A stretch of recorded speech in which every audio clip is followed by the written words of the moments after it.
Hola, apreciados amigos. Una cordial bienvenida les damos a través del Círculo de Escritoras de la ciudad de Villarrica. Esta tarde tenemos una conversación muy especial y para ello saludamos inmediatamente a nuestra socia y amiga V. Muy buenas noches. Así es, en esta ocasión vamos a contextualizar la realidad del tiempo en que se pensó, se escribió esta novela Independencia y cómo sería actualmente, cómo sería en la actualidad, porque obviamente es muy distinto. Estamos hablando de una novela que sucede en una época colonial diferente. Así que va a ser una noche muy entretenida y vamos a aprender mucho también. Dejo con ustedes a nuestra compañera Mónica. Bueno, yo les voy a hablar de el famoso personaje Raúl de la Fuente. Y Raúl de la Fuente tiene una característica muy peculiar o muy particular. Em, Primero, hay que decir que el solo hecho de que sea hombre, tanto en la novela como en ese tiempo, tenía todas las de ganar. Y yo me quiero detener aquí en algunos rasgos puntuales de las características de este personaje, porque cuando uno lee de la historia, allá por el 1810, 1830, hasta 1900, el personaje que hace Raúl se parece mucho, en particular a ese hombre cotidiano que encontramos que es el hijo de un dueño de fondo, un dueño de grandes cantidades de tierra, de animales, de sembradíos, de cantidades de trabajadores. Entonces, em, no hay tanta diferenciación entre este personaje y la vida real. Y dentro de las características que tiene este personaje, y que también tiene casuísticamente, em, o que en la historia de nuestro país ha quedado reflejado, es que los hijos de dueños de fondo tenían una personalidad bien autoritaria. Eran conservadores, esa posición de poder era tradición de familia y por tanto eran orgullosos de su linaje, de sus bienes, por supuesto, de mantener ese estatus social que les daba el dinero, los bienes. Y, y ese personaje en particular, em, y le llamo personaje porque efectivamente en la historia de nuestro país, ese hijo de dueño de un fondo, em, es casi calcado a nuestro Raúl de la Fuente. Y dentro de las cosas que a mí me gustaría destacar hoy día, que la forma de vestir. Ellos usaban particularmente una forma bien particular de vestir. Tenían accesorios como relojes de bolsillo, como sombreros de copa, como bastones, también la tela de sus ropas. Y por tanto, el solo verlos, el solo escucharlos, tenían un lenguaje de un español así como muy formal, como muy culto. Y por tanto, em, cuando vemos el personaje Raúl de la Fuente en la novela, esto que yo acabo de desglosar se ve muy latente, muy descrito muy bien por la autora y por tanto uno no discrimina si el personaje del cual se está hablando es un personaje ficticio o es un personaje copiado de una imagen que tenemos de ese hijo de dueño de fondo. Y en este caso, esta novela en particular, hace que la estructura social que existía en ese entonces, donde este, llamado Raúl de la Fuente, em, era el centro de la atracción. Y si uno se remonta no más allá de un par de meses en este año 2024, este arquetipo de hijo, de dueño de una familia ABC1 de nuestro país no ha cambiado mucho, no ha cambiado mucho la personalidad. A lo mejor ha cambiado la ropa, pero no la calidad de la ropa. A lo mejor ha cambiado su forma de no ir en un corcel, pero sí van en un auto de marca.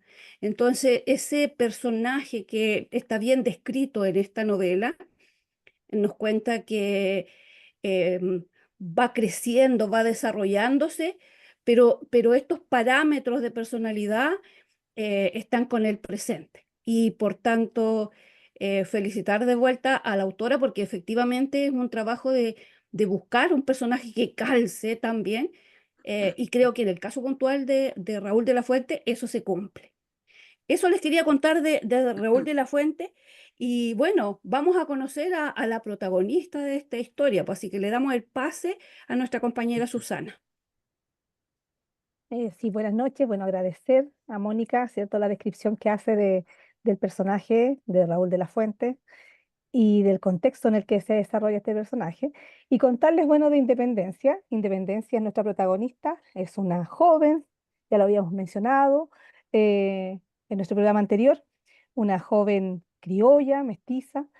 Y dentro de la particularidad de este personaje está en que ella cumple dos roles que para la época no podrían estar juntos, ¿ya? Y aparte de eso, estos roles no podrían estar pensados en una mujer. Primeramente, ella es una criolla, ¿cierto? Una sirvienta, una indígena, mestiza, ¿cierto? Que en la normalidad del tiempo en el que le toca vivir, lo más probable es que hubiera sido una sirvienta o hubiera trabajado en el campo. Si bien ella, dentro de las historias que tenemos en el libro, trabaja en el campo, trabaja lo que es el campo, lo trabaja desde el punto de vista de la labor que realizan generalmente los varones. Entonces ahí ya tenemos un plus importante porque Independencia está en su descripción de que nos aparece con el trabajo que hace el varón, el trabajo que hace el hombre en el campo. Ella enchuga bueyes, ella em, herra caballos, todas las labores que uno podría pensar que son de grueso monto, ¿cierto? Las realiza sin mayor dificultad. Lo que ya nos llama la atención frente a este personaje que sale de los cánones comunes de que uno ve en este tiempo a las mujeres en esa dinámica de la época en que les toca vivir. Y fuera de eso, aparte, está inmersa en un mundo de la aristocracia, porque está bajo el alero de una mujer aristócrata que la cría, la termina de criar como una de su familia y le permite acceder a una serie de beneficios que bajo ninguna otra situación hubieras podido acceder y también a internarse en el mundo del empresariado, de este caso de los hacendados, donde claramente los únicos que manejaban esa parte o ese ámbito económico eran los hombres. Por lo tanto, ahí tenemos, ¿no es cierto?, dos aspectos de nuestro personaje que salen de lo común y corriente de los personajes femeninos que generalmente nosotros solimos o encontramos para leer en lo que es el tiempo de la colonia. ¿Ya? Recuerden ustedes que la mujer en el tiempo de la colonia era un personaje que estaba principalmente enfocado en el trabajo del hogar. Para aquellas mujeres que en el fondo eran aristócratas, eran las madres de la familia, ¿cierto? Las que se preocupaban de la crianza de los hijos, del cuidado del hogar, ¿no es cierto? Estaban educadas, criadas para mantener como labor social el cuidado del hogar. Entonces, por ningún motivo una mujer podría aspirar, por ejemplo, a ser una intelectual o a ser una empresaria o por mucho menos ser capataz de una hacienda. Eso no estaba pensado dentro de la dinámica social que se vivía en ese momento. Y justamente nuestro personaje tiene esta diferencia y hace de que el lector también se inmiscuya en las historias y en las situaciones que le ocurre a ella por estar en estas acciones que no son propias de lo que las mujeres de esa época hacían, ¿ya? No podemos, voy a citar aquí una parte del relato cuando habla de cuando la querían presentar en sociedad, que ella no quería presentarse porque era una lata tener que ponerse esos vestidos y esos empingrotados de moños y cosas. No, para ella ya tenía cosas importantes que hacer en el campo. Entonces era muy curioso de cómo sacamos este personaje que está errando animales, trabajando con los peones, trabajando el campo, para luego transformarla, ¿no es cierto?, en una señorita recatada, ella muy pulcra, peinada. Dice que el ama de llaves entraba cuando tenía que probarse los vestidos, porque venía la modista a probarse los vestidos, ¿cierto? Tenían que salir a buscarla y en eso el ama de llaves la llevaba a tirones adentro a probarse mientras le trataba de limpiar las manos y la cara porque estaba toda llena de barro, toda tiznada con el trabajo que estaba haciendo. Y ahí, bajo la mirada horrorizada de la modista que no podía entender cómo ese energúmeno iba a ser presentado en sociedad si no quería ni siquiera comportarse como una señorita. Entonces, la contradicción del personaje en sí lo hace mucho más interesante porque si bien está en su naturaleza ser como indomable, pero ese indomable tiene una justificación. Y una justificación que tiene que ver con el carácter que se fue formando a través del tiempo y mientras la crianza que tuvo, en este caso con su madrina, que pasa a ser luego su familia, que es esta aristócrata que la cobija y la termina de criar.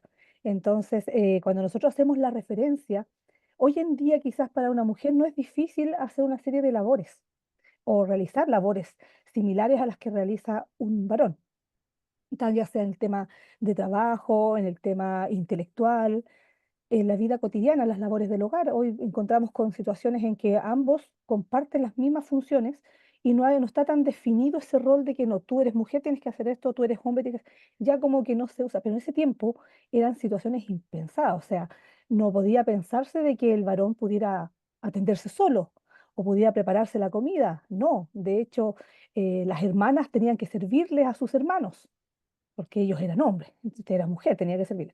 Entonces era muy marcado el estereotipo respecto a lo que la mujer debía hacer, a lo que la mujer no debía hacer. Y nuestro personaje de Independencia se viene a saltar todas estas reglas establecidas. No vamos a decir si eran buenas o malas, porque no estamos aquí para juzgar eso, sino que solamente para hacer la comparación de cómo se presenta al lector este personaje eh, viviendo la situación propia del contexto en el que se desarrolla su historia y a la vez en cómo el personaje desafía las normas, desafía las reglas, pero las desafía en el proceso de ir abriendo espacio a las que vienen después de ella, que en el fondo ese es como el, el mayor propósito que tiene dentro de todo el trabajo que realiza su madrina, que ya la vamos a conocer, y que le permite también tener claridad del porqué de las cosas. Las cosas siempre tienen un sentido. Y yo creo que a la medida que nosotros vamos conociendo la historia y vamos viendo todas las acciones que desarrolla Independencia desde su niñez hasta ya el tema de su adultez, entre comillas, juventud adulta que tiene, vemos de cómo esas acciones se van desarrollando y van forjando su carácter y la hace también un personaje muy interesante y muy atractivo de conocer. Así que yo ahora le voy a dar el paso a mi querida colega Eliana para que les comente de su personaje.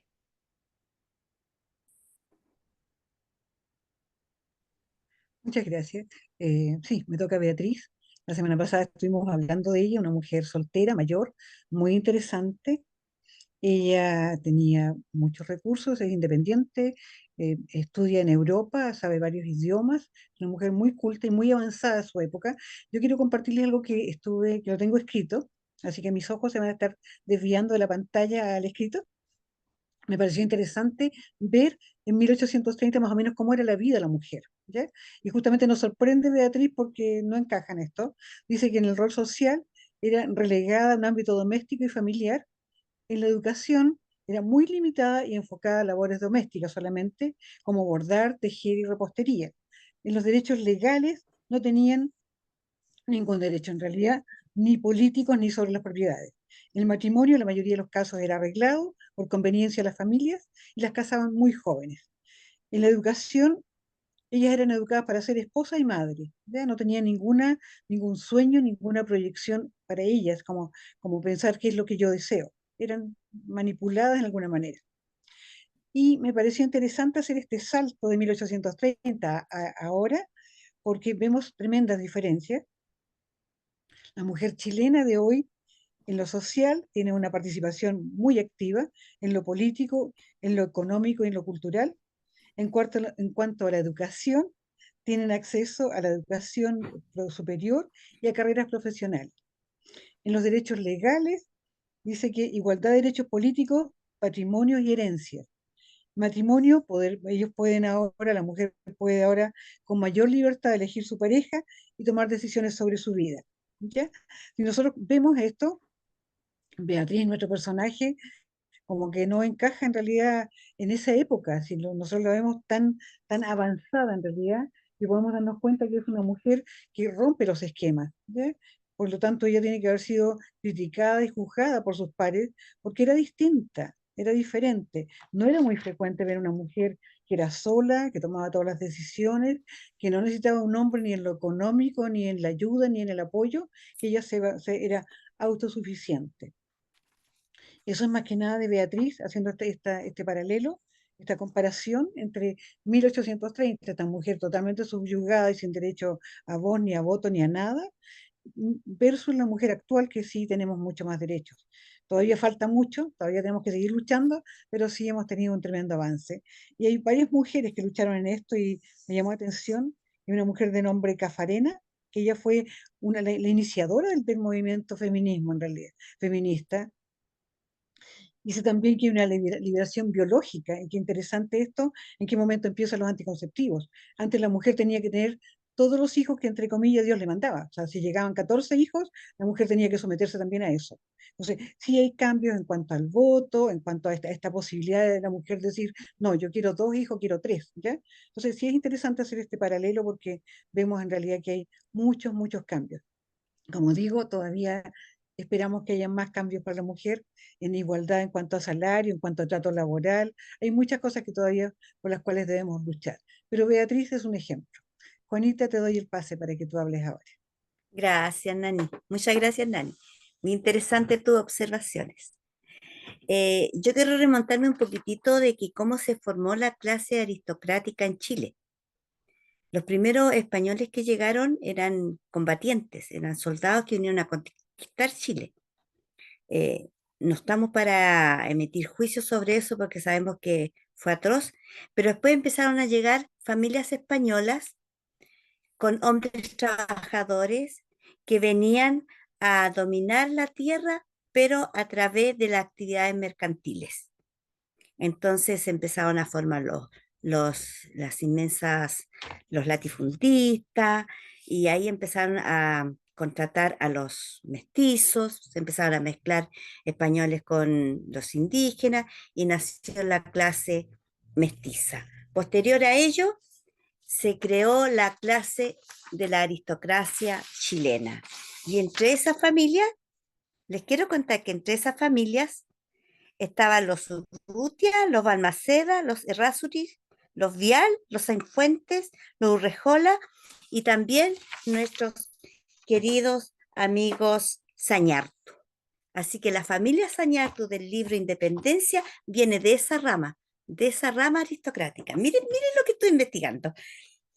Pues bien, eh, tenemos a Darío, que es hermano de Beatriz, un aristócrata, que como bien contamos la vez anterior, al nacer la madre él murió, fue regaloneado, fue malcriado, también tuvo la oportunidad de ir a Europa, también tuvo la oportunidad de educarse, de viajar por todo el mundo, de conocer de negocios, pero él literalmente todo lo desechó, malgastó la fortuna y después llegó, como quien dice en buen chileno, con una mano atrás y otra adelante, lleno de deudas a quitarle el poder a Beatriz.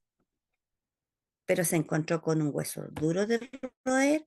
Beatriz no dobló su mano, pero sí también ese cariño de hermana por el hermano menor, también lo protegió, también lo ayudó a salir económicamente de sus deudas y le daba una mesada mensual, pero que no se metiera en sus negocios. Eso sí que no.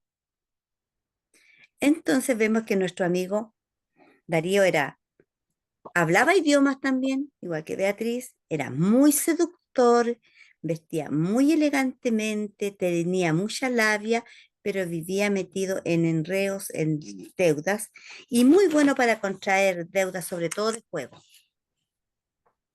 Y nosotros sabemos lo que pasa con los ludópatas, ¿no es cierto? No pueden dejar de jugar, de apostar y se meten en cada lío y concurren a prestamistas. Y eso ocurre ahora en la actualidad igual. En la actualidad igual hay gente que va a los casinos, que queda endeudada, que pierden casas, que pierden su fortuna. Eso sigue igual y eso ocurre en gente muy adinerada, porque un pobre que va a ir a jugar al casino si no tiene que apostar, ¿no es cierto? Así que la aristocracia, los que tienen plata puesta, porque eso pueden perder los pobres que vamos a ir a jugar a los casinos. No, po. Pero también hay embaucadores, igual que en ese tiempo.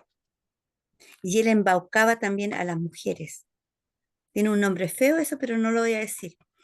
Pero ahora en la actualidad, si nosotros vemos un poco las noticias, chiquillas, ojo con los que tienen mucha labia, porque se ha escuchado y se ha visto reportajes de periodistas donde grandes embaucadores han dejado en la ruina a mujeres que le entregan toda su fortuna y quedan en la ruina. Así que eso no ha cambiado.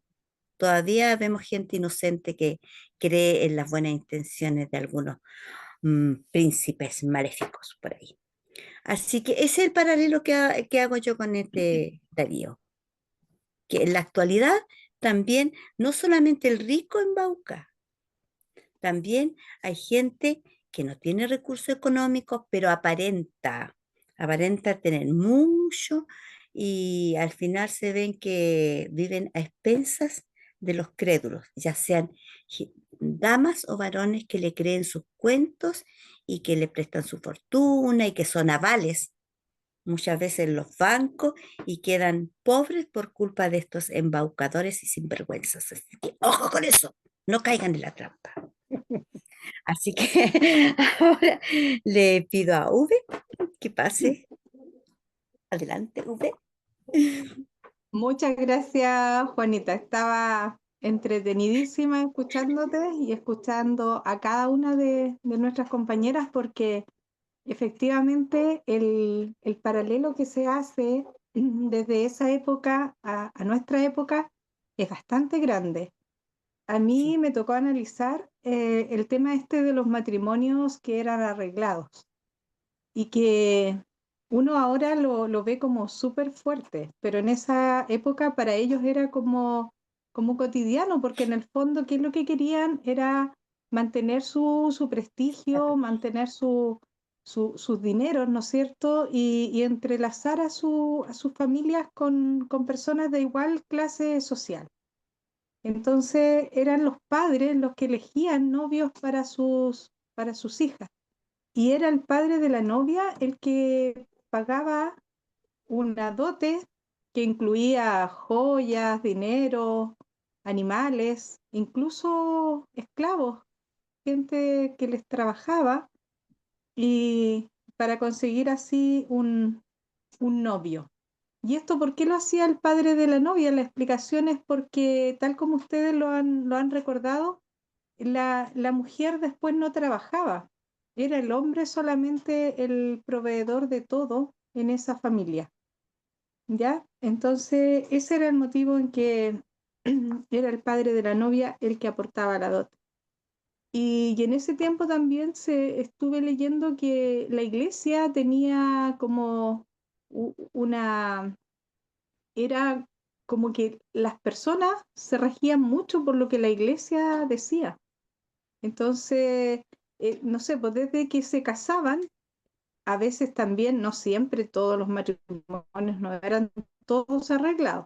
Si también había una cuota de afecto, estas parejas sabían desde el día uno que este matrimonio era para siempre. O sea, no era así como me caso y después, chao, no. Esto, la idea era que el matrimonio durara mucho. Y tal como escuchábamos a nuestra escritora Nani, decir el tema de los anticonceptivos. Imagínense, estos matrimonios tenían muchos hijos, muchos. Y ahí estaba la mujer que no tenía ese derecho de trabajar afuera, sino de seguir ahí en el apoyo, en la educación, en guiar a esos hijos. Y ella estaba pendiente de todo eso, mientras el hombre simplemente era el que aportaba los recursos económicos para la familia. Y haciendo el paralelo con ahora, ¿no es cierto? Creo que nos fuimos al otro lado. En ese tiempo había como, como un pensar que este matrimonio dura para siempre y ahora lo vemos que, punto uno, la iglesia no tiene gran influencia. Esto queda como a libre albedrío y si bien es cierto, hay varios que quieren esta bendición de Dios, básicamente es el contrato legal, el que se hace en el registro civil, el que tiene como el peso hoy por hoy, porque lo otro se deja a voluntad de las personas. Y los roles han cambiado mucho porque ahora hay equidad, entonces la mujer sí puede trabajar, sí puede aportar económicamente a esa familia y también vemos a los hombres que ya no es ese macho recio que llega para que la esposa le sirva y lo atienda, sino que también vemos a hombres ayudando en la crianza, vemos a hombres cambiando pañales, haciendo mamadera, o sea, ellos están ahí con una paternidad mucho más presente. Entonces, es un cambio bien grande lo que desde el tiempo en que analizamos, yo recuerdo ahí, bien lo escribe nuestra Susana, que Eloísa también fue valiente, porque ella en esa época en que el matrimonio estaba arreglado, ella fue capaz de decirle al protagonista, en este caso a Raúl, que no, que no se pensaba casar. Bueno, eso lo dejamos siempre ahí para que usted vaya y compre el libro, lo pueda leer, pero eso es un poco. Y además decir que hoy por hoy, como nos fuimos tanto a este otro lado de que los matrimonios si duran bien y si no, bueno, hay esta flexibilidad que está el divorcio, ¿no es cierto? Antes no era tan así, no era tan así, aunque los hombres, como la mujer estaba todo el día en la casa, también estuve leyendo que había muchos niños que nacían por ahí en otros lados, habían hijos que también eran, eh, no eran legítimos del matrimonio, pero eso como que lo tapaban, ¿ya? Y en esta diversidad de uniones que vemos actualmente, para esa otra época también era impensado, porque ahora nos hemos ido al extremo de estas uniones de personas del mismo sexo. Hay como relaciones que no son formalizadas, como en el caso de las parejas que viven o de pololos que conviven. Y, y ese es el paralelo que yo puedo hacer de esos matrimonios que, aunque eran arreglados, se pensaban que eran para siempre, siempre, y los matrimonios actuales que, bueno, todos queremos que también sean para siempre, pero si no lo son, hay como harta libertad, por así decirlo, o existe esto de poder separarse. Así que eso, y yo voy a dejar con ustedes a la mente pensante, a la creadora, a quien nos ha hecho disfrutar de esta novela tan bonita, tan de una época que ha sido un gusto volver a conversar de eso. Así que dejo con ustedes a nuestra querida Susana Garrido. Sí, bueno, en realidad han hecho muy bien en la comparación de las realidades en la que se desenvuelve esta historia que tiene muchos personajes y que cada uno en sí tiene su propia intencionalidad y cada uno tiene su propia historia que es entretenida de seguir, eh, sin olvidar en el contexto en el que está. Porque 1810, 1823, 1830, que es el tiempo en el que se desarrolla aproximadamente la obra, ¿no es cierto? Habla del tiempo de la dimisión de O'Higgins, de su viaje al Mm. Perú, habla de el cambio de gobierno, ¿cierto? Las constituciones moralistas, tantos terremotos políticos que hubieron en ese minuto, hubieron muchos cambios, muchas conspiraciones. eh, Algunos se ponían de acuerdo con los bandos, los o'higginistas, los que eran revolucionarios, aquí a veces los pelucones, los pipiolos, todo ese, Peor. en ese espacio de tiempo es donde se desarrolla la historia propiamente tal, con lo que es la parte económica y social del libro en sí. Y para que ustedes hagan ahí una revisión, en la medida si es un poquito más detallista. Estamos también hablando del tiempo de la batalla del Ircay, del tiempo de Ovalle, que si bien era presidente, ya a finales de la travesía de independencia estaba cerca Ovalle de presidente. Entonces, para que ustedes vean el contexto en el que se estaba desarrollando, lo difícil que era mantener unido, primera cosa, a los ciudadanos de esta nación en formación, en nueva formación, y aparte, el fortalecimiento económico de esta nación con los cambios que venía trayendo, porque en realidad la agricultura que manejaban las haciendas no se iba a perpetuar en el tiempo, entonces había que buscar nuevos espacios de economía. Había un tema también con el inicio del trabajo minero. Había también que empezar a cuidar un poquito más los animales, empieza a aparecer lo que es la medicina veterinaria, no instaurada propiamente tal como tal, sino ya un par de décadas después de este tiempo.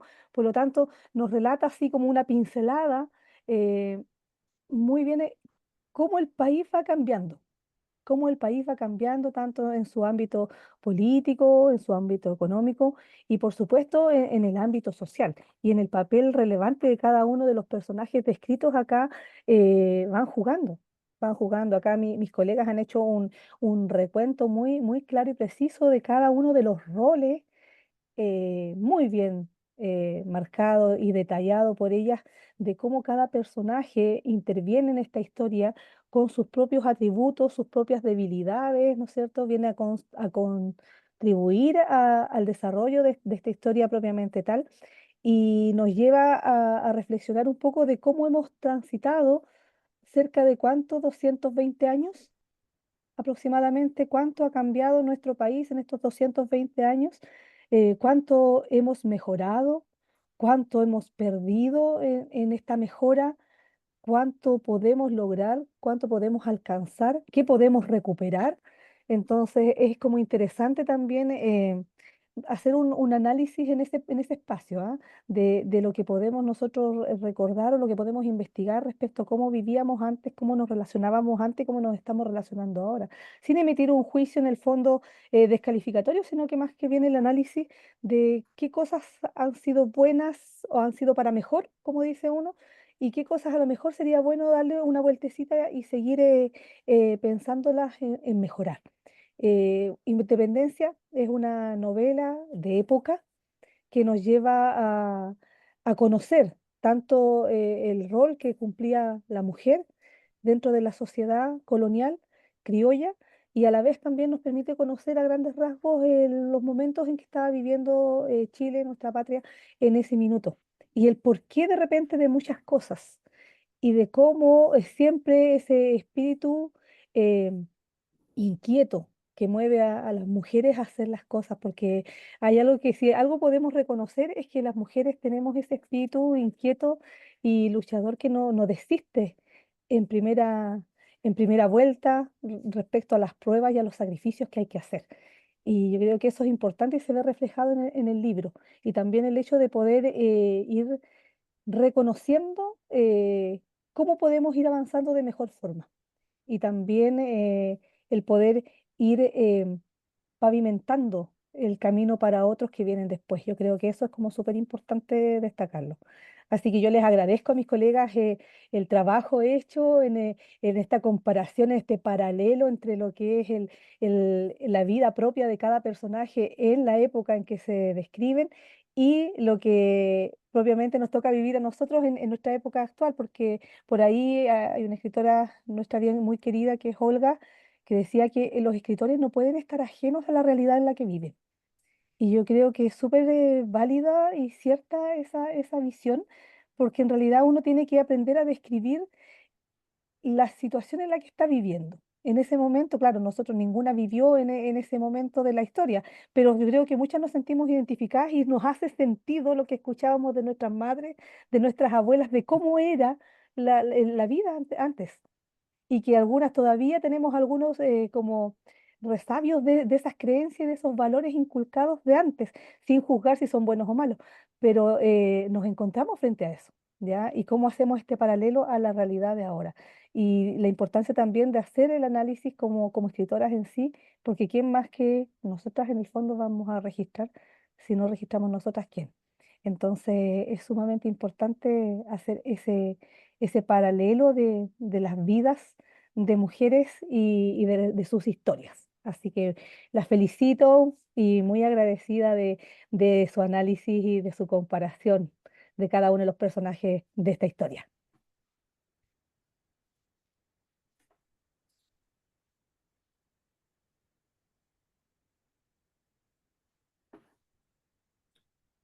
Agradecemos, nos despedimos, el Círculo de Escritoras de Villarrica agradece su atención y los invitamos para una próxima oportunidad en el canal de YouTube Faro Literario desde la niebla a la libertad de escribir.